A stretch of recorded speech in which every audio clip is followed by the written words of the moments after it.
We have just been at the Mind Garden. Hope you're all doing well. I'll have a wander in there. Meet Bernard. Bernard's looking after it all, doing the gardening at the moment. I'll have a wander into town after we've been round the garden. It's down to, and it's just for showing people to get their interest in that, you know. Oh, that's good. Because it was bad. The trees came up shortly after Chelsea last year because it was a Chelsea gold medal winning garden. Yeah, I heard about that. They paid for the designer to do it, you see, and then people like Dunelm Mills and other companies give big chunks of money towards the cost of it, you know. Like sponsors. Yeah. And then they brought the trees up after Chelsea, but all these other little plants were supposed to follow on because he bought them off this internet firm called Crocus.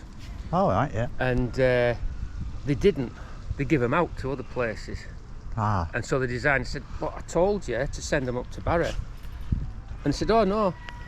All right, mate. All right. Said, "No, you didn't tell us. They wouldn't have it." And he's a leading designer, you know. And they were arguing with him. So he put his hand in his pocket into his own fee that had been paid by these, and paid for replacement plants.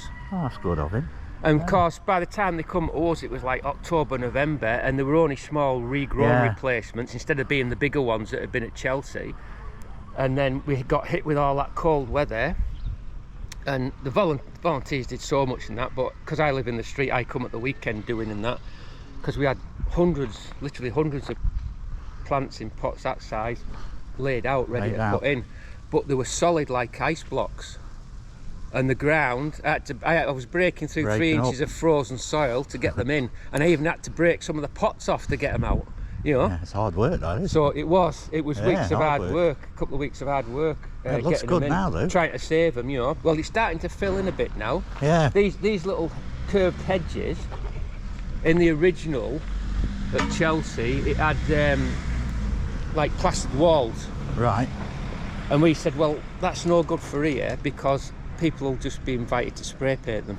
They will, You know? Whereas if we have a hedge, once it knits in, because it's quite a windy site blowing this way, it'll filter the wind a bit, you know, and you'll hear the rustling sound as well, so it's another sensory bit to it, and they'll get loads of insects on them, so that'll draw the birds in. Will do, yeah. And hopefully when it's all knitted in a year or two, we'll get them nesting in it and that, so you'll get more bird song and that sort of thing, you know. A lot of the stuff is native, like the birch, and that's this little hedge here. This is field maple. There's beech all up there with a few field maple in it. We've got hazel nut trees somewhere around the edge here, if you have a look. The white blossom is the May blossom or hawthorn. Yeah. That's a native. So they've got quite a lot of native things in it, but a lot of these ground cover plants, the herbaceous and that, some of them are things I've never heard of, and I've been gardening 50 years. You know, I'm a craftsman gardener, so I have no idea what the names. Yeah. I know a lot of the Latin names, like, you know, so sometimes I know vaguely what they're going to look like, but I might not know that particular variety that he's picked. These designers like to be a bit different, you know. They do, yeah. And pick stuff that you never normally see for sale, you know what I mean? But as I say, you're welcome to have a good look round and see. I will do. Thank you very much. Yeah, looking really nice. Plenty places to sit and all with these. Some of these, like these blocks here, these were on a plot next to the one at ours at Chelsea. And we cadged them because stuff was being took away. And I said, "Oh, if you don't want those, we'll have them." So we've made seating out for now. You know, why not? They were the originals. They were in the design. You know. Yeah. And these, they cadged these and all. I think I don't know whether they were meant to be taken back from the design afterwards, but they asked whoever carved them, these wooden seats. I think it's reclaimed from trees that have come down in storms or something. Yeah, they're good. So they claim, you know, we've got to find something to treat them actually, so that they don't bloody crack up too much, you know. Yeah. But yeah, there's a bit of a bank in there now if you look down. Tried to plant that up with ferns and stuff and that, you know. But it's this back street lets us down all the time. We keep getting it cleared, and some of these same buggers along it. This guy here, he put 20 bags out on a Saturday. He knows they don't come till a Thursday anyway. Yeah. And he keeps doing it. And somebody's thrown beds out now, and we keep clearing it. and they bloody do it again. The swines out. And the seagulls are finished with it as well. Yeah. And they always put all the over. bags out, like on a Saturday, as you say, seagulls will rip them out. They will, yeah. You know, at first it was a family with a little kid and they were doing it with bags of nappies, and there was shitty nappies everywhere. Yeah. You know, this hedge here, this is a yew hedge. Alright. And then beech next to it. So it's used, you know, with them being natives, it's used them as well, you know. These here, I don't know if you've ever heard of mahonias. No, that's a new one to me. They usually have a single leaf stem, Right. and then they have 2 leaves, one either side, all the way down, about 8 or 9 of them, something like that. And they're shaped like holly leaves. Oh yeah, yeah. So this is one of those, but it's a variety with very finer cut leaves. Yeah. And eventually in the autumn you get, see how these leaves here are sprayed out like that, you get stems of flowers like that spraying out. Right. And they're scented, yellow flowers, you know. Yeah. So they flower in the autumn. These are alliums, these lumpy ones that are here just about to open. They're in the onion family. So That's like quite loads of star-shaped flowers will open up on them, on those blobs, you know. I like these ones, these. No idea what they are. Quite tropical, don't they? Yeah, I'm trying to think what they were, because we had labels in everything and half of them's blown away with the wind, you know. I can't remember what that is, to be honest. But you can see it's got teeth on it. Yeah, so I've got my attention. Yeah. Always think of Portugal, Spain, Yeah. and places like that. Exactly, yeah. Yeah. It's a bit like a yucca, isn't it? It is a bit. But what was it now? Can't remember now. No. There was that many bloody things. If I had the list here, I could go down it and find it for you. You know, Yeah. I'd notice the name. But as I say, we have got in a few places we have. Go around here. We have got what do you call them? Angelicas. Angelicas, right. Yeah. So they'll be up here. There's some there. No, they're the hellebores. Where's the Angelicas at? Oh, these are the Angelicas here. So in the last few weeks all this has kicked in because it was very slow, you know.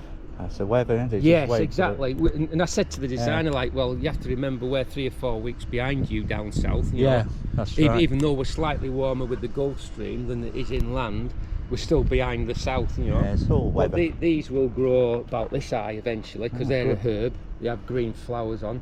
There's loads of different varieties of ferns. These at the back there with a bit of tiny blue flowers on, they're going over a bit now. Right. They have like a silvery look to the leaf. Yeah. And it's called Brunera Jack Frost, and it's in the forget-me-not family. Oh yeah, And that's why the flowers look very similar. But it's grown a lot for the leaf, you see, because once the flowers are over, the leaf still looks like it's frosted, you know. Yeah. Oh, but all attractive, aren't they? yeah, and these are sedums. But these are one of the sedums that's been renamed Heliotephium. These flaming botanists, they rename stuff, and instead of giving it a simpler name, they give it a harder one. And what it is it's partly due to, if they find any of these old books, very old books in these libraries and different, you know, collections and that names a plant earlier in history, they revert to that earlier name. Right. So I'm relearning names of things that I've known under one thing for 40, 50 years, and now I'm having to rename. Everybody is still calling it by the old name, but all the professionals are turning to the new name, you see, and this is where it's a pain in the ass. Well, they like to put a twist to it, don't they, to get your attention. And sometimes, because of DNA testing now, like Royal Horticultural Society, sometimes to settle an argument that might have been going on hundreds of years, they'll say, right, well, we'll DNA test it and find out which plant family it actually is in, you know. Right. So I know he's got each section numbered. yes, he's made. It wasn't on the original. He's made. These are hazel. Oh yeah. We had a lot of hazelnuts dropped off them in the winter, like. Yeah. And this, we've been sticking all sorts in here just to get it going, you know, for now. Get it all established. But, yeah, and this is a tree somebody gave us. This is a cherry tree. There's little cherries coming on it now. Oh yeah, I think you can there's see an 'em, apple down in that corner, down. This here, this is a teasel. I brought that up from the garden on the end of the street. Teasel's a good name, isn't it? Yeah, it gets this high. Well, what it is it was used for teasing wool and cotton. Okay. The seed heads look like a bit like thistles with lots of hooks on, and they used to put them on you know, like a table tennis bat, about that size. Yeah. They used to have rods and a handle on it, and rods, and they used to mount these seed heads on, all in the same direction, with the hooks facing the same way. And they were called cards, and they would card the wool or the cotton to make all the fibres come the same direction, so that when they span it, they got a thread. Oh, right, yeah. And then later on, you'll you'll have heard of carding machines got invented that could do the job instead of doing it by hand. They had big, you know, big wide machines doing it, you know. Yeah. But that's what they were used originally. But you'll see it forms a natural vase for rainwater. Can you see the water in it? Yeah, you can, yeah. So insects can breed in that, and birds can have a drink. And when it's finished flowering and the seed heads are there, the birds will have some of the seeds out of it, but they'll nip down for a drink as well. Yeah. So it's good for the wildlife, you know. Right. That's hairy bits of cress sneaking in. There's the bloody weeds. Oh, as fast as I'm pulling them out, there's more coming. You're never ending with weeds. Yeah. And I'm trying to.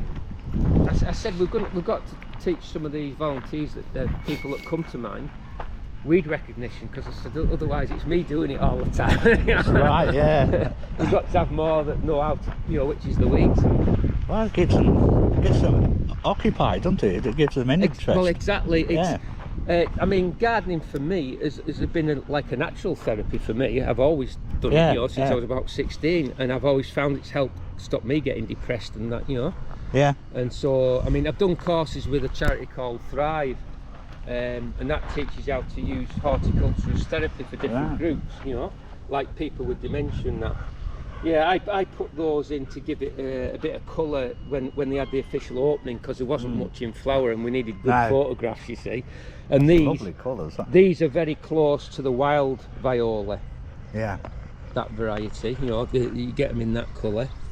And then the others are double daisies, so they're just a fancy version of what you get in your lawn. Right. Unfortunately, I don't have a garden. I've only got a yard. Hey, can grow virtually. If you pass my house on the end any time, it's got ivy growing up the front and that, and everything you see there, you can't see the pots, but it's just pots that I've had about 40 years with stuff growing in them. Yeah. And I'm always doing for other people the garden. You see, I work as a gardener and so on, and friends. So I have to have stuff that just pops up every year.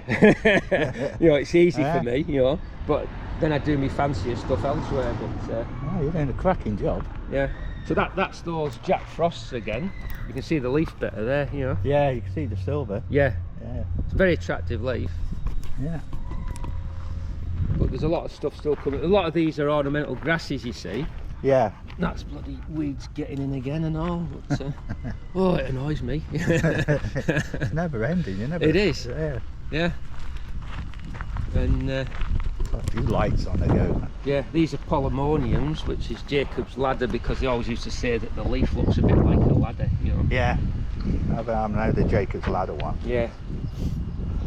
So this will be. I was wondering before what that was, but looking at the leaf and that, I think it's a cornice of some sort. I'll know better when it flowers, and because they get nice colours in autumn.